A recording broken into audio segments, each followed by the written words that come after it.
네, 안녕하십니까. 민주당 수석대변인 김관영입니다. 오늘 9월 23일 민주당 현안 브리핑 하도록 하겠습니다. 정호준 원내 부대표께서 간단히 브리핑 하셨지만 오늘 의원총회 결과로 정해진 앞으로 민주당의 투쟁 방향에 대한 당의 공식 입장을 말씀드리도록 하겠습니다. 민주당은 그동안 일관되게 추진해온 원내외 병행투쟁의 그 강도를 한층 더 높이기로 하였습니다. 먼저 원내 활동과 관련해서는 국회에 조건 없는 등원을 하기로 결정했습니다. 오늘부터 여당과 원내 의사 일정을 본격적으로 협의할 것입니다. 그리고 24시간 비상국회 운영본부를 설치해서 가동키로 하고 원내대표가 그 본부장을 맡아서 진두지휘할 것입니다. 모든 의원들은 특별한 일이 아니면 국회를 떠나지 않고 24시간 의원회관 및 국회 여러 공간에서 상주하면서 정기 국회를 준비해 나갈 것입니다. 또한 민주주의 회복과 국정원 개혁을 위한 원외 투쟁도 중단 없이 더 강화해 나갈 것입니다. 이와 관련해서는 당대표께서 원외위원장들을 중심으로 전국을 순회하면서 민심을 수렴해 나갈 것입니다. 126명의 의원은 원내에서 또 김한길 대표께서는 원외에서 책임지고 투쟁을 이끌어 나갈 것입니다. 민주당은 국정감사, 결산심의, 예산심의, 주요 민생법안심의 등 주요 국회 일정을 앞두고 공부하는 민주당, 대안을 제대로 마련하는 민주당, 국민들께 신뢰받는 민주당, 숙권정당으로 믿음을 주는 민주당으로 거듭나도록 불철주야 노력해 나갈 것입니다. 강한 자가 이기는 것이 아니라 민심을 얻는 자가 승리한다라고 하는 국민의 민심에 더욱 귀 기울이도록 하겠습니다. 새누리당이 계속해서 민주당이 8월 원외투쟁을 시작하면서부터 민생을 도외시하였다고 하면서 원내 복귀를 계속 촉구해왔습니다. 이와 관련해서 분명하게 사실과 다른 점을 설명드리고자 합니다. 민주당이 국회를 또 민생을 팽개친 적이 전혀 없습니다. 어제 우리 당 박용진 대변인이 이미 브리핑을 했지만 민주당이 국회를 또 민생을 얼만큼 챙겼는지를 객관적인 수치에 근거해서 말씀드리도록 하겠습니다. 민주당 민병두 의원이 국회 사무처로부터 제출받은 자료를 보면 7월, 8월 두 달 동안 발의된 총 766개의 법안 중에서 민주당이 441개, 57.6%의 법안을 발의했습니다. 이에 반해서 새누리당은 294개, 38.4%에 해당되는 법안을 발의했습니다. 민주당 의원 1인당 평균 법안 발의 건수는 3.5개입니다. 새누리당 의원의 1인당 평균 발의 건수는 1.9개입니다. 거의 2배에 가깝습니다. 또 같은 기간 국회 내에서 개최한 363회의 정책토론회 및 간담회 중에서 민주당 의원이 주최한 간담회가 203회, 55.9%를 개최했고 새누리당은 136회, 37.5%를 개최하는 데 그쳤습니다. 객관적인 수치가 민주당이 얼만큼 민생을 챙겼는지를 말해주고 새누리당은 민생을 외쳤지만 실제로는 허황에 그쳤다는 점을 보여주고 있습니다. 새누리당은 민생 운운하며 국회 복귀를 언론에 다시 하겠습니다.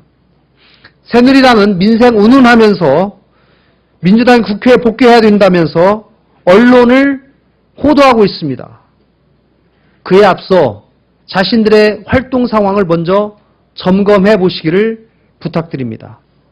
오늘부터 민주당이 원내 활동 더 열심히 하게 또 원내 활동 더 강화하기로 한 만큼 앞으로 언론인 여러분의 많은 관심을 부탁드립니다. 다음입니다. 기초연금 대상이 대폭 축소가 됐습니다. 먹튀 정권의 재림을 경계합니다.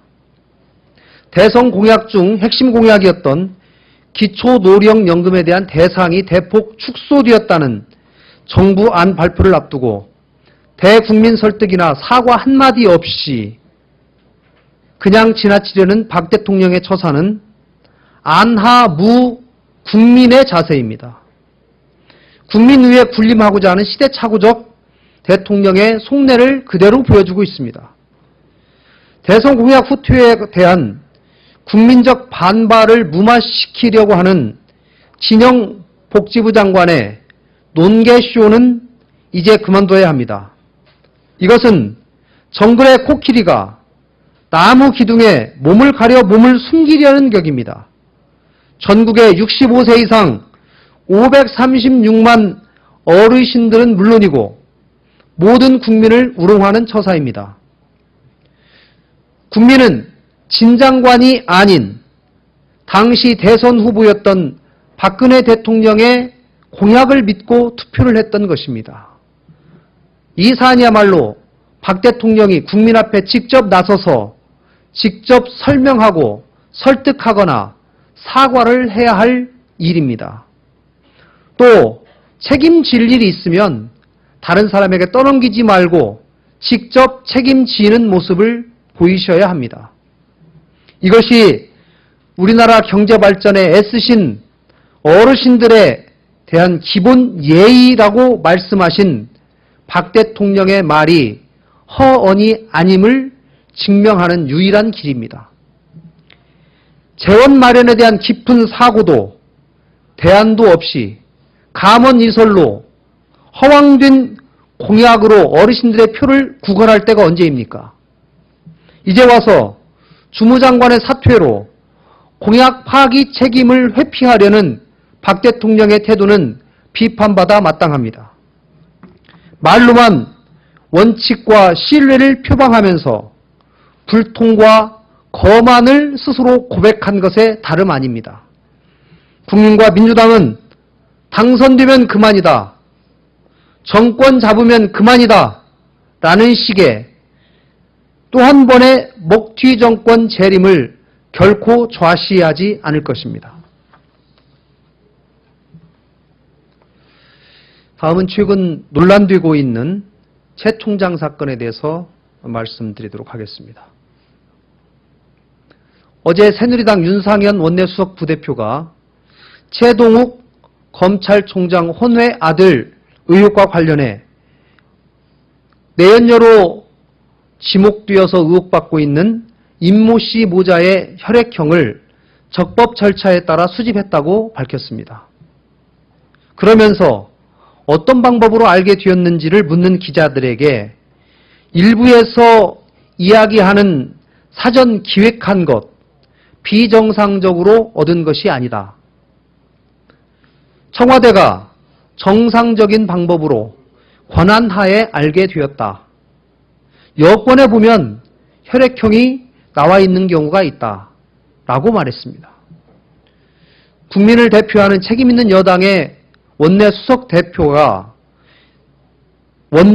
부대표가 여권에 혈액형이 나와 있는지 없는지 확인도 안 하고 출처 미상의 정보를 남발해서 국민의 눈과 귀를 멀게 한 작태의 실소를 금할 수가 없습니다.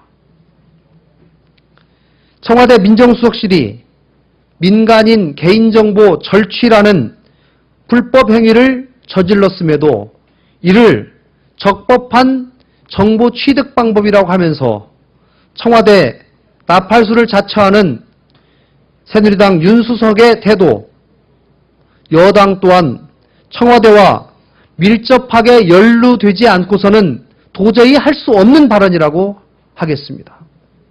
윤상현 원내수석은 특별감찰의 대상이 되는 공직자가 아닌 민간인의 혈액형을 청와대가 어떤 방법으로 어떤 근거에 의해서 취득하였는지를 명확하게 밝혀야 합니다. 또한 청와대에서 알게 된 그 사실을 윤수석은 어떻게 어떠한 경로를 통해서 알게 되었는지도 명확하게 밝혀야 합니다.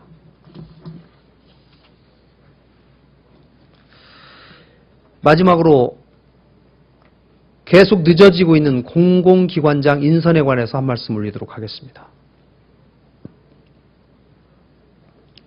지난 21일 한국은행 통계에 따르면 6월 말 현재 공기업의 부채가 400조 원에 이르고 있다고 합니다. 올해 정부 예산인 342조 원을 훌쩍 넘는 대단히 심대한 규모입니다. 2008년까지만 해도 200조 원대에 머물렀던 부채가 불과 5년 사이에 정확히 2배가 늘었습니다. 새누리당 정권 5년이 공기업을 빚더미에 빠뜨린 것입니다. 4대강 사업, 보금자리 주택, 허상뿐인 자원 외교 등 정권 유지를 위한 무리한 사업들은 성과도 전혀 남기지 못한 채 부채만 가득 안겼습니다. 이 모든 일이 새누리 정권에서 벌어진 일입니다. 그러나 누구 하나 반성하고 책임지는 모습이 보이지 않습니다. 박근혜 정권은 전 정권의 일이라고 하면서 남탓만 하고 있습니다. 공기업 부채는 결국 국민의 세금으로 갚아야 될 빚입니다. 혈세로 흥청망청하게 다 써놓고 이제 와서 방관하는 정부가 어떻게 민생을 얘기할 자격이 있는지 되묻고 싶습니다. 게다가 공공기관장의 인선이 수개월째 방치되면서 주요 공공기관은 주요 경영계획을 수립조차 하지 못하고 있습니다. 인사도 하지 못하고 있습니다. 수많은 공기업에서 할 일을 제대로 하지 못한 채 세금만 낭비되고 있는 일이 버젓이 벌어지고 있습니다. 이것이야말로 부실한 국정 운영 그 자체이고 한계를 도를 넘는 일입니다. 박근혜 정부는 야당 탓 그만하고 이제는 진심으로 민생을 살펴야 합니다. 공기업 경영자부터 임명해서 민생을 제대로 살피기를 간곡히 부탁합니다. 이상입니다.